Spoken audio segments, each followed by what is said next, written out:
한 20년 전이지요. 2003년에 미국이 이라크에서 전쟁을 벌이면서 그 미국의 조지 부시 대통령이 호언장담한 이야기가 있습니다. 하나님은 우리 편이다 라고 말했습니다. 그리고요, 그 이야기를 한 그때부터 한 150년 전쯤인 1861년이죠. 1861년 남북전쟁이 있었습니다. 그때 링컨은 우리가 하나님 편이 되자 라고 이야기를 했습니다. 두 이야기를 들어보면 비슷한 이야기 같습니다. 하지만 이 두 이야기는 다른 이야기죠. 신앙이라는 것은 하나님과 나, 그 관계입니다. 그런데 그 관계에서 누구를 중심으로 신앙 고백을 하느냐, 그러니까 누구 주도적으로 신앙생활을 하느냐라는 것, 이게 참 중요한 거죠. 그러니까 하나님이 우리 편이다 라고 하는 것은 어찌 보면은 굉장히 교만한 소리입니다. 우리가 하나님의 편이 되자 라고 이야기했던 그 링컨의 이야기가 바른 신앙 고백을 하는 것이라는 거죠. 그 인도가 영국의 식민지로 있을 때 이런 이야기가 있었죠. 그 영국의 한 귀족이 인도의 한 지역에 사는 그 영주, 그러니까 지역 큰 영토를 갖고 있는 영주하고 아주 친하게 지냈습니다. 너무 친하고 사람들 간의 관계가 너무 좋다 보니까 이 인도 사람들은 가질 수 없는 꿈에 그리던 그러한 트럭 한 대를 영국 귀족이 한 대를 구해서 그 인도의 영주한테 선물로 주었죠. 선물 받고 나서 영주가 정말로 기뻐하고 좋아했습니다.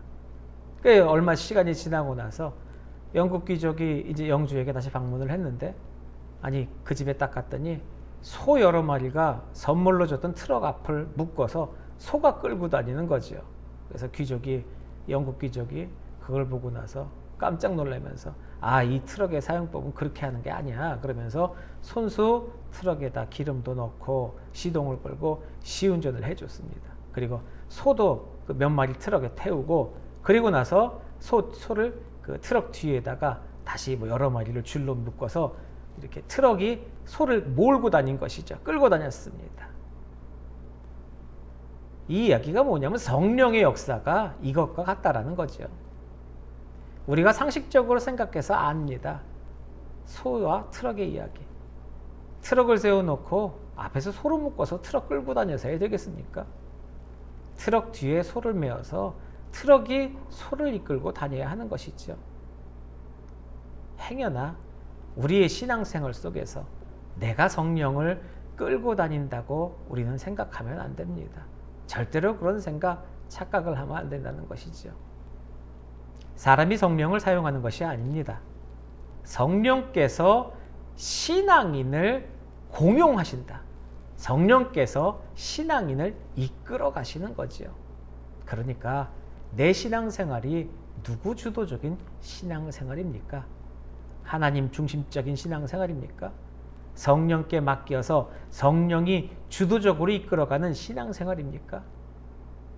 우리는 그것부터 인정하고 그것부터 고백하는 그러한 고백의 신앙이 중요하다라는 것이죠. 여러분, 우리가 많이 듣고 있는 보혜사라는 말이 있습니다. 이 보혜사라는 말의 뜻을 아십니까? 오늘 본문에서 예수님께서 성령을 가리켜서 일컬어서 하신 말씀이 바로 이 보혜사라는 말씀이죠. 예수님께서 보혜사라고 그렇게 말씀을 하셨습니다. 예수님께서 언급하신 이야기, 아무런 의미가 없어서 예수님께서 말씀하신 것이 아니겠죠. 분명히 이 말씀에는 소중한 의미, 중요한 의미가 있을 것이라는 거죠. 그러면 우리는 그 예수님께서 하신 그 의미를 잘 깨달아야 하는 겁니다. 이 보혜사라고 하는 말이 이 성경에서, 그리고 요한복음에서만 딱 4번이 나옵니다. 요한복음 14장, 15장, 16장에 4번이 나오죠. 예수님께서 십자가를 지시기, 그러니까 십자가 사건을 6시간 앞두고 하신 그 고별설교, 그 고별설교입니다. 그 고별설교에서 예수님께서 4번을 이야기하셨다는 거죠. 성령을 가리켜서 보혜사라고 말입니다. 요한복음 14장 16절, 14장 26절, 15장 26절, 그리고 오늘 본문 16장 7절, 이렇게 4번 말씀하셨습니다. 자, 그러면은 이제 보혜사에 대해서 한번 우리가 생각을 해보겠습니다. 처음에 요한복음 14장 16절, 요한복음 14장 16절에 맨 처음 보혜사를 이제 언급하시면서 예수님께서는 제자들한테 이렇게 말씀을 하시죠.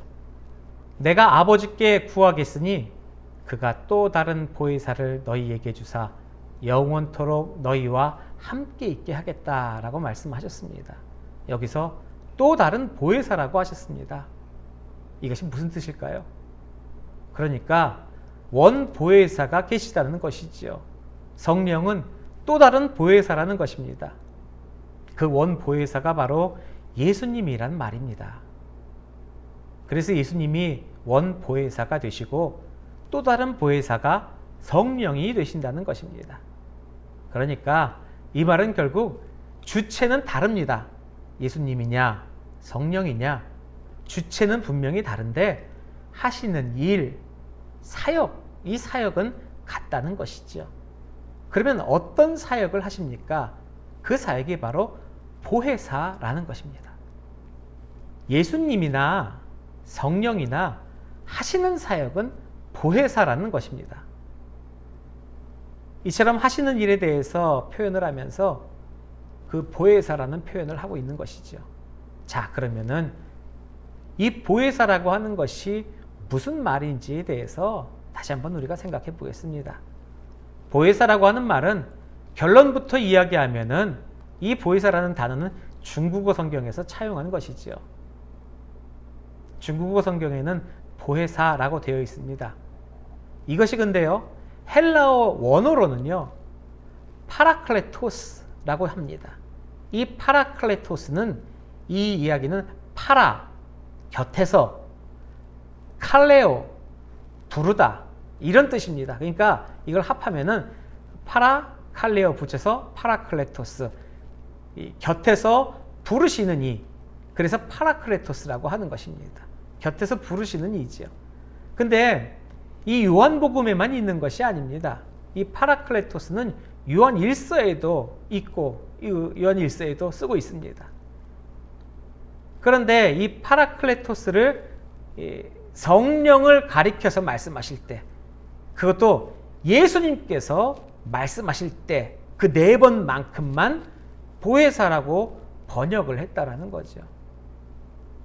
그러면은 중국어 성경이니까 중국 사람들이 왜 여기서만 이것을 보혜사라고 번역했느냐? 이유가 분명히 있을 것입니다. 거긴 큰 의미와 이유가 있다라는 것이죠. 이 파라클레토스라는 것은요, 내 옆에 어떤 분이 가까이 계십니다. 뭔가 나를 도와주시는 것 같습니다. 뭔가 나를 위해 주시는 분 같습니다. 내 옆에 계셔야 할 굉장히 소중한 분입니다. 근데 이 파라클레토스라는 말 안에는요, 어떻게 나를 돕는 것인지, 무엇을 돕는 것인지 구체적인 설명이 없습니다. 그래서 이것에 대해서 해석은 다양하다는 것이죠. 그러면은 이것을 각기 그 나라들마다의 나라의 말로 번역할 때 무슨 말로 번역해야 옳은 일인가? 라는 고민이 생기는 거예요. 우리도 우리나라 말로 도대체 뭐라고 얘기해야 되느냐? 그래서 고민을 합니다. 성경에 대해서 그래도 가장 연구를 많이 하는 나라가 미국 사람들 아니겠습니까? 영어권에서 그 영어 성경을 한번 찾아서 적용을 해보면 이렇습니다. 영어 성경의 대표적인 번역본 성경들이 많이 있습니다. 근데 그 중에 가장 많이 알려진 것이 킹 제임스 버전이라는 성경이죠. 거기에는 이 파라클레토스를 컴포터라고 했습니다. 그러니까 위로한다, 보살핀다 라는 말로 번역을 한 거예요. 중국 사람들이 번역하기 위해서 이 성경들을 연구하면서 이제 고민을 하는 겁니다. 그래서 이 개념을 가지고 성령은 우리를 보살피는 분이구나. 그래서 보살피다, 보전하다에 보전할 보자를 쓰는 겁니다. 그 다음 미국 사람들에게 잘 번역되고 온 성경이라고 하는 것이 NASB라는 성경이 있습니다. New American Standard Bible입니다. 그 NASB 성경에는 이 파라클레토스를 헬퍼라고 번역을 했습니다.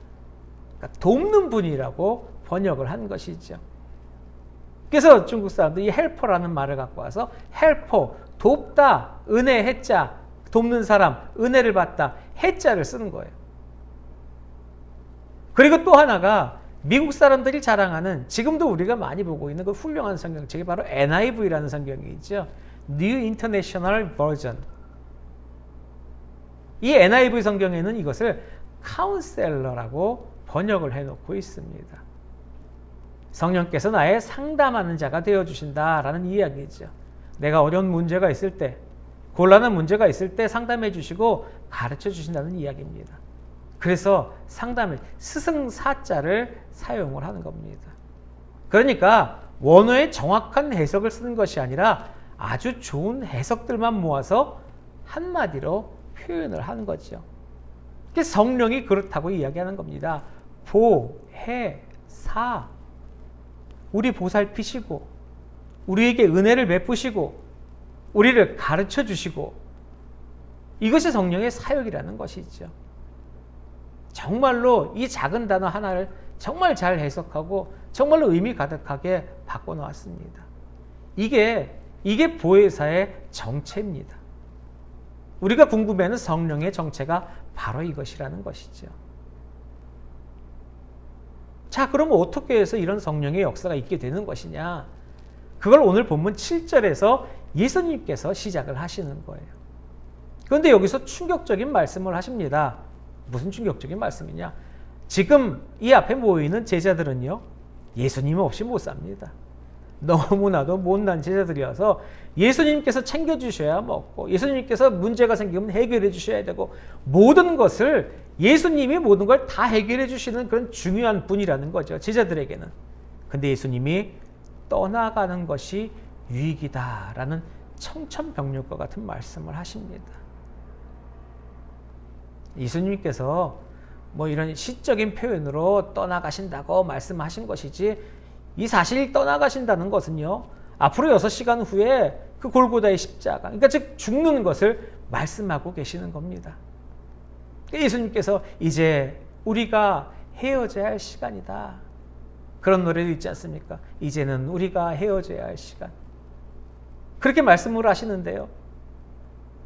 그렇게 이제 헤어져야 돼. 빠이빠이 얘기하시면서도 그때 이 예수님께서 말씀하시는 이 이야기를 너희한테 헤어지는 게 유익이다.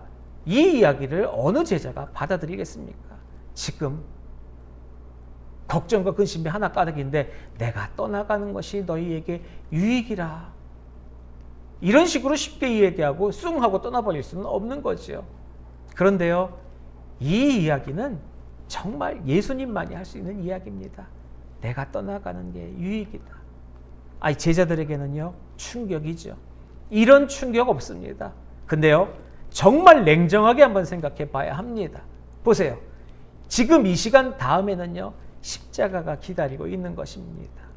근데 그 다음에는 어떤 일이 기다리고 있습니까? 부활이 있습니다. 승천이 있습니다. 이 이후의 일은 우리들에겐 정말 유익입니다. 제자들에게는 정말 유익이라는 것이죠.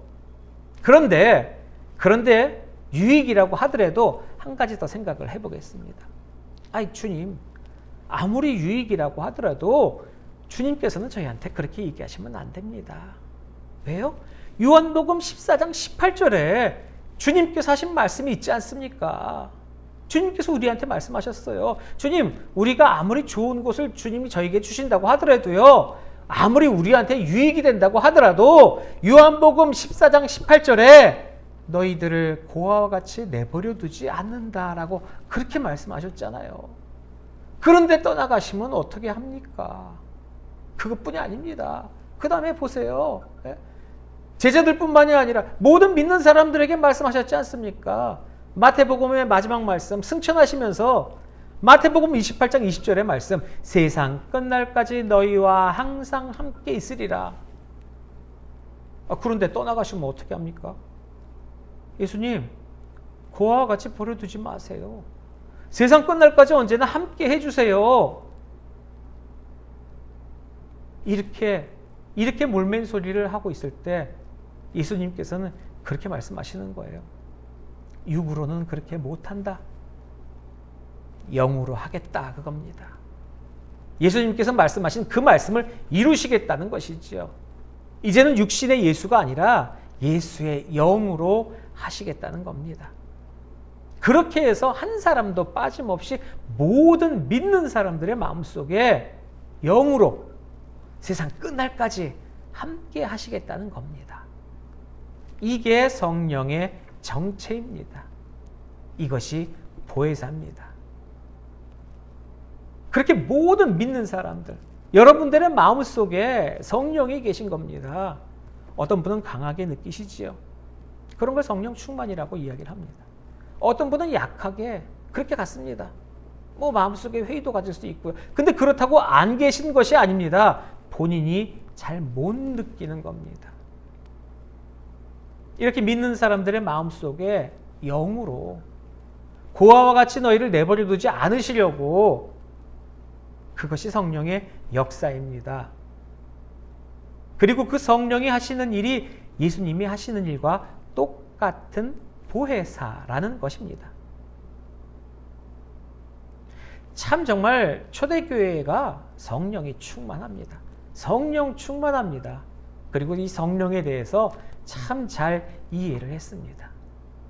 이 보혜사의 개념, 이 파라클레토스라는 말을 아주 잘 이해하고 있었어요. 그래서 초대교회 성도들이 성령의 별명을 지었습니다. 그게 바로 뭐냐? 어머니의 영이라는 것이죠. 우리 세상에 살아가면서 느껴보면요, 성령께서 하시는 일이 꼭 어머니와 같다는 겁니다. 자, 그러면서 이제 설명을 해요. 부모가 자녀를 키웁니다. 자녀가 말을 안 들을 때가 있어요. 하지 말아야 될 일을 할 때가 있는 거죠. 그게 혼날 때가 있습니다.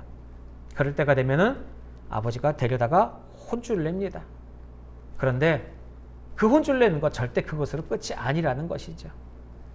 그 혼난 아들을 어머니가 조용히 불러놓고 이야기합니다. 조용히 타이르는 거죠. 얘야, 너 아버지 미워하지 말아라. 응? 아버지도 너한테 그 아픈 마음으로 정말 하고 싶지 않은 것을 하신 거야. 다 너 사랑하셔서 그런 거야. 절대로 너 미워서 그런 게 아니다. 너 잘 되라고 하신 거야.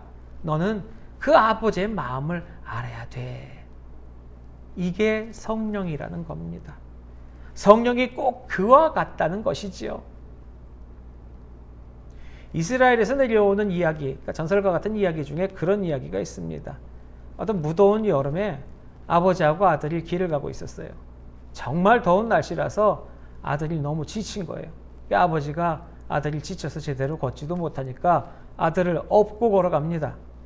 날씨도 더운데 아버지가 업고 걸어가니 얼마나 힘들겠어요. 하지만 그렇게 업고 갑니다. 한참을 가다가 아버지가 자신의 친구를 만났어요. 반갑게 오래간만에 친구를 만나서 인사를 합니다. 근데 친구가 인사를 끝내고 나서 묻습니다. 여기 뒤에 업은 사람이 누구야? 이제 아버지가 대답하죠. 내 아들일세. 근데 여기서 멈추는 게 아니라 이 아버지 친구가 짓궂게 뒤에 있는 아들에게 또 묻는 거예요. 앞에 있는 사람이 니네 아버지냐? 하고 물어보니까 아들이 대답하기를 아닙니다. 그러더라는 거예요. 이 뭔 소리입니까? 이 난리가 난 거예요. 앞에 아버지는 놀라 기절 자빠지게 생겼습니다. 화가 났죠. 야, 내가 어떻게 네 아버지가 아니냐? 이 더운 날에 힘들게 너 제대로 걷지도 못해서 널 업고 이렇게 길을 가고 있는데, 그렇게 얘기했더니 아들이 하는 말이 아니 업어준다고 다 아버지입니까? 라고 대답을 하더라는 거예요. 이 아버지가 이날까지 널 키워주고 먹여주고 내가 그렇게 보살펴줬는데 어떻게 네가 그럴 수가 있어? 근데 아들이 하는 말이 그래도 제 아버지가 아닌 것 같습니다. 이랬다는 거예요. 상황이 이렇게 굴러가고 있어요. 그럼 이 문제를 어떻게 해결해야 한다는 거예요. 근데 거기서요, 이스라엘 사람들이 이 장면에서 이야기를 합니다. 이거 해결할 수 있는 사람 딱 한 사람이 있다. 바로 엄마다. 어머니가 딱 와서 이 사람이 아버지다 라고 말하면 끝난다는 겁니다.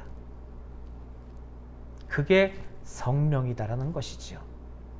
고린도전서 12장 3절에 그랬습니다. 성령으로 아니고는 아무도 예수를 주라 할 수 없다. 라고 말씀하셨다는 거죠. 그러니 성령이 우리들에게 예수님이 그리스도시다 라고 하신 것입니다. 그래서 우리가 아는 것이지요. 그게 성령의 역사라는 겁니다. 초대교회 사람들 정말 성령 충만하고 정말 지혜롭습니다. 성령에 대해서 아주 정확하게 이해하고 있는 것이지요. 자, 그런 성령이 우리 안에 계십니다. 그러니 얼마나 감사한 겁니까? 근데요, 그 성령에 관해서 오늘 예수님께서 말씀하세요. 그런 성령의 사역이 있는데 성령께서 하시는 그런 모든 사역 가운데 가장 소중한 것이 있다라고 이야기하는 거죠. 그러면서 세 가지를 말씀하십니다. 그 세 가지가 뭐냐? 죄에 대해서, 의에 대해서, 심판에 대해서.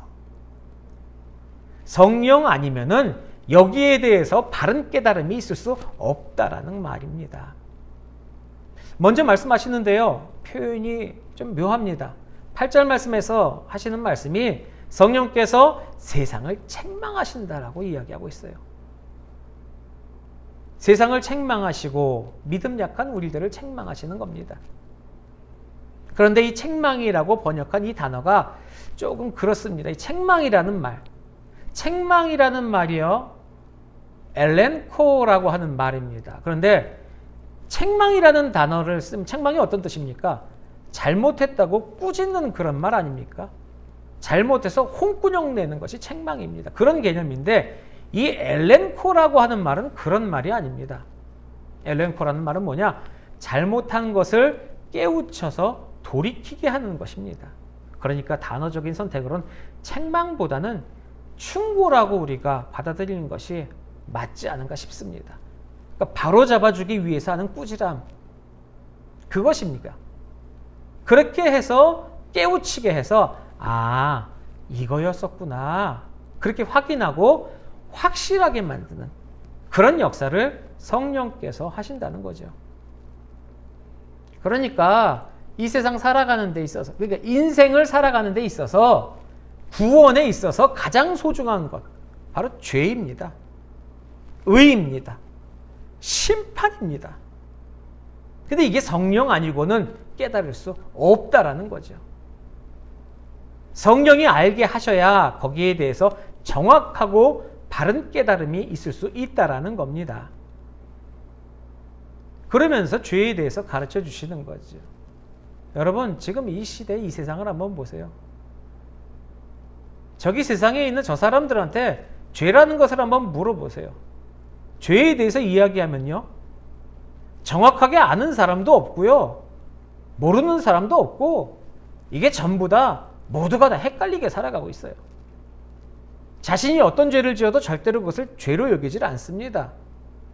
누가 뭐라고 이야기하면요, 변명합니다. 합리화합니다. 정당합니다. 그런데요, 그러나 알지만요, 하지만요.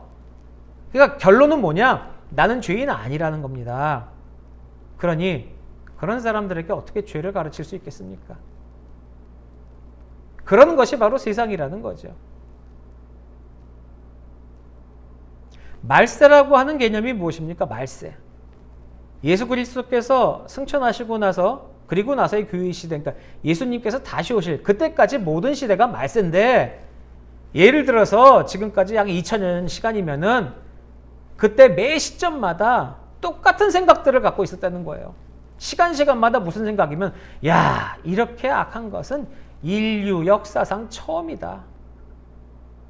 그리고 나서 시간 지나고 나면요, 그 다음에 또 그래요. 아, 이렇게 악한 것은 인류 역사상 처음이다. 그러니까 시간이 지나면 지날수록 더하다는 겁니다. 그렇게 죄가 쌓여지고요, 극악이 난무하는 그런 세상이라는 이야기죠. 이게 바로 말세라는 겁니다. 세상은 죄에 대해서 알지도 못하고요, 관심도 없습니다. 그러니 그 죄에 대해서 아는 것만큼 정말 중요한 것이 없다라는 거죠. 칸트가 이야기한 말 중에 요청의 신이라는 정말 아주 철학자다운 무서운 이야기를 했습니다. 요청의 신이라는 것이 뭐냐? 신을 요청한다. 말 그대로입니다. 신을 요구한다. 그런 말이죠. 세상 사람들이 이야기하는 최고의 철학자입니다. 칸트, 임마누엘 칸트. 그 칸트가 세상을 보니까요, 와, 이건 해도 너무한다라는 이야기죠. 사람들이 어디까지 완악해질 수 있을까? 와, 사람으로 어떻게 저럴 수 있을까? 그렇게 죄가 난무하다라는 거예요. 너무 심하다는 거예요. 그래서 칸트가 내린 결론이 뭐냐?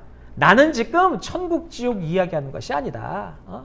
나는 천국과 지옥이 있는지도 모른다. 하지만 다만 하나, 이런 죄악된 세상에 도덕적 요구라서도 하나님은 계셔야 한다.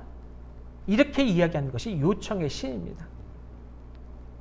그러니까 절대신, 절대적인 신이 계셔서 인간들에게 절대적인 명령을 내리십니다. 살인하지 말라, 간음하지 말라, 도적질하지 말라, 거짓말하지 말라, 탐내지 말라. 이렇게 하면은 세상에 안녕이 있다라는 거예요. 필요하다라는 겁니다.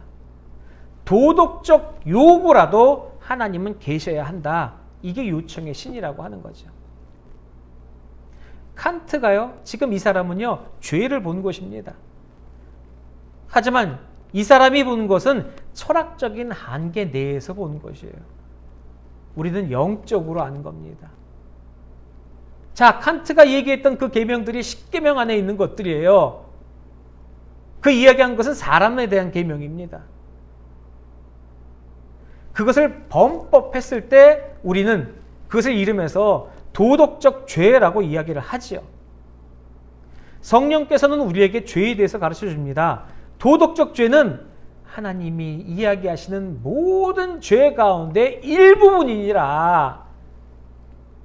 그것이 세상 사람들이 알고 얘기하는 죄의 전부가 절대 아니다. 죄의 순서가 있다면은, 죄의 경중이 있다면은 10계명의 순서대로다. 종교적인 죄가 먼저고 그 다음에 인간적인 죄가 있는 것이다. 영적인 죄가 먼저고 그 다음에 도덕적인 죄가 있는 것이다. 그러니 이 영적인 계명을 지키지 않는 자는 도덕적으로 절대로 온전할 수가 없다. 한마디로 결론 내려서 10계명이 이야기하는 죄의 개념은 뭐냐? 하나님을 떠난 자는 못할 짓이 없다. 그겁니다.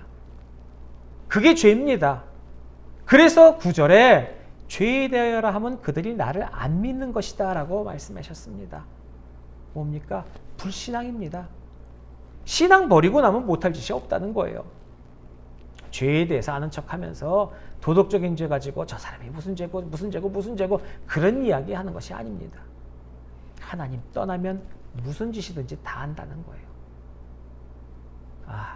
그래서 우리가 깨닫습니다. 하나님을 믿는 것이 최고의 은혜구나. 성령이 죄를 미워할 수 있는 마음을 주시는구나. 그 다음에 의에 대해서 이야기를 하죠. 의가 뭡니까? 의로울 의자입니다. 그런데요, 잘난 체 하는 의가 있어요.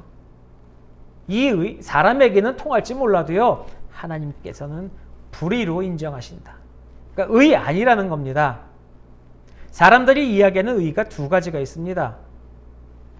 마태복음 6장 1절에 예수님께서 경고하셨어요. 사람에게 보이려고 자기 의를 행하지 않도록 해라. 경고입니다. 사람들에게 잘난 척하기 위해서 자기 의 보이는 것은 하나님 보시기엔 위선입니다. 하나님 보시기엔 외식이라는 거죠. 그런데 사람들은요, 이런 자기 의 가지고 아주 무기 삼고 살아갑니다. 하지만 그건 의가 아닙니다. 갈라디아서 2장 21절에 율법을 행함으로써 의를 이야기하는 유대인들이 있다. 그렇게 이야기를 하고 있죠. 그 위선자입니다. 그것도. 그럼 그 사람들 의가 뭐예요? 그러면 의라는 게, 의는요 한 가지입니다. 보세요. 내가 주님 왜 십자가에 올라가세요? 제가 올라가야 합니다. 그리고 올라가서 내가 죽으면요, 나는 내 죄값으로 죽는 겁니다. 그거 구원 아닙니다. 구원 받으려면 나 같은 죄인 위해서 죄 없는 분이 대신 돌아가셔야 한다는 거예요. 그분이 나를 의롭다 하셔야 한다는 겁니다. 그러니까 의인이라는 게 의로울 의자에 사람 인자인 의로운 사람 의인이 아니라 의로울 의자에 인정할 인자라는 거죠. 의인께서 나를 의롭다고 인정해 주시는 그런 의인이라는 이야기입니다. 의가 어디 있습니까? 오직 한 분입니다. 오직 예수 그리스도 한 분, 그분을 믿는 데만 있습니다. 마태복음 27장 54절에 십자가형을 집행하던 백부장이 자기 입으로 고백을 합니다. 저 사람은 진실로 하나님의 아들이었도다 라고 말이죠. 그리고 그 전에 바로 그 백부장이 누가복음 23장 47절에 이렇게 이야기를 합니다. 이 사람은 정녕 의인이었도다. 죄가 없으신 분이 왜 십자가에 돌아가셨습니까? 성경 읽는 사람들이요, 나 때문입니다. 그래서 예수님이 날 구원하셨습니다. 그래서 하나님이 나를 의롭다고 인정하십니다. 그럼 이것을 어떻게 압니까? 어떻게 알아요? 10절에 의에 대하여라 함은 내가 아버지께로 가며, 그래서 보혜사가 오셔서 우리를 감동하게 하시고 깨닫게 하시고 그 믿음을 주신다는 이야기입니다.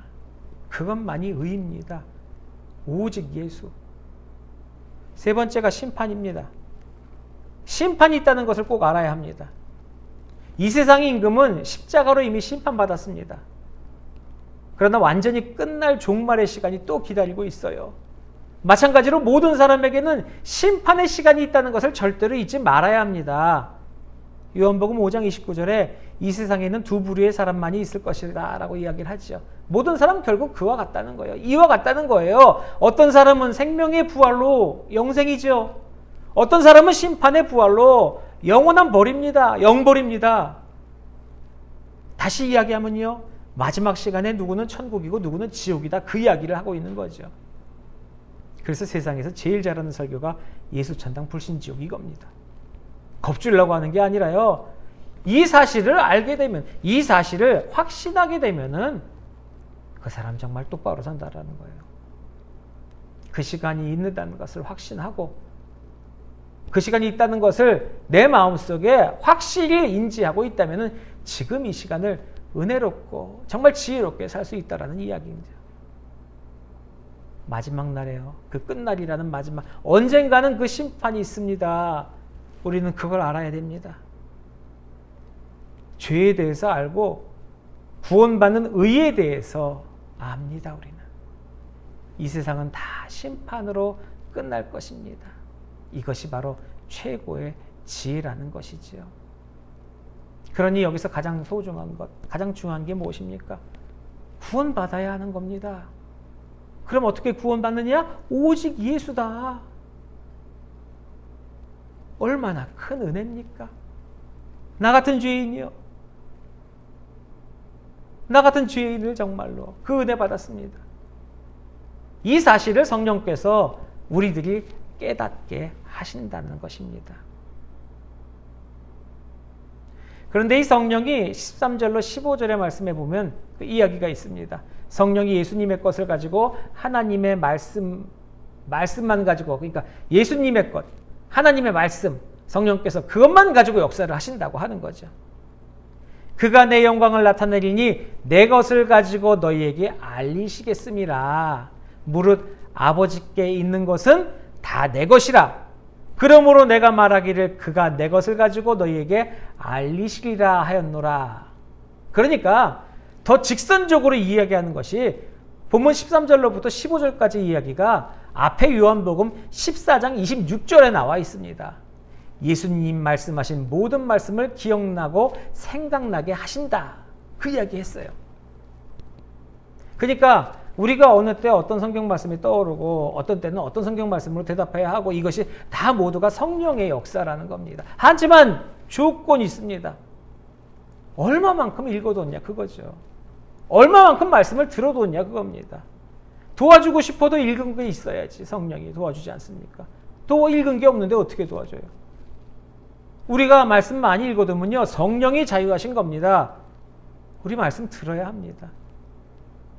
자신이 성경을 펴서 읽으면서 들어야 하고, 설교를 통하여서 들어야 하고, 무지막지하게 많이 들어야 한다는 것이죠. 한번 생각해 보십시오. 여러분, 우리 지금 무슨 말씀 듣고 사십니까? 우리 어떤 소식을 듣고 삽니까? 어떤 소리에 귀 기울이면서 살아갑니까? 정말 능력 있게 사는 길은요, 하나님 말씀 들어야 하는 겁니다. 그래야 성령께서 역사를 하시는데, 그만큼 성령께서 자유하시도록 많이 들어두어야 하는데 우리가 그랬냐는 것이죠. 내가 어떤 소리를 듣고 사는지, 내가 어떤 소리에 지배당하고 사는지 우리 잘 생각해 봐야 합니다. 하나님 사랑이십니다. 여러분 동의하십니까? 하나님은 사랑이십니다. 우리 모두가 진실로 그렇게 고백하고 있지 않습니까? 하나님은 사랑이시라고. 이 사실은 추호도 흔들림이 없습니다. 그런데요, 나가서 우리가 세상 살면 어떠십니까? 특히 요즘 같은 시기 코로나19의 경제적인 어려움과 사방팔방 힘든 일들, 정말 너무나도 힘들고 괴롭지 않습니까? 그러면 뭐예요?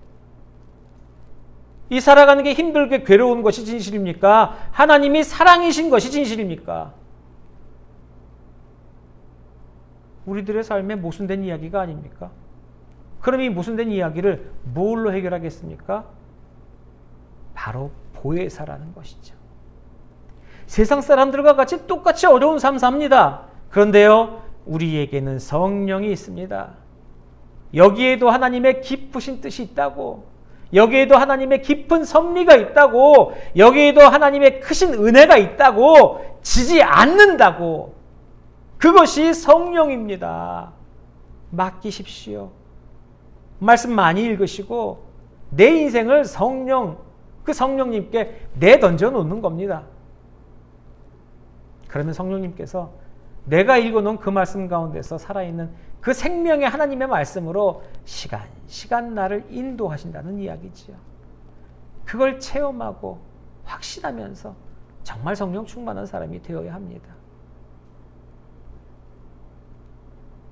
우리 기도도 맨 처음 예수 믿을 때는요, 주시옵소서, 주시옵소서 주는 목록들 쭉 내놓고 그렇게 이야기하지 않습니까? 그런데 성령 충만한 사람은요, 오늘 13절 말씀에 그럽니다. 성령이 모든 진리 가운데로 인도하신다고. 성령 충만한 사람은 인도하옵소서라고 기도합니다. 내 주여 뜻대로 행하시옵소서 하고 맡기는 겁니다. 말씀 많이 읽으시고 보혜사 성령과 함께 성령의 능력으로 승리하는 생을 사시기를 바랍니다. 기도하겠습니다.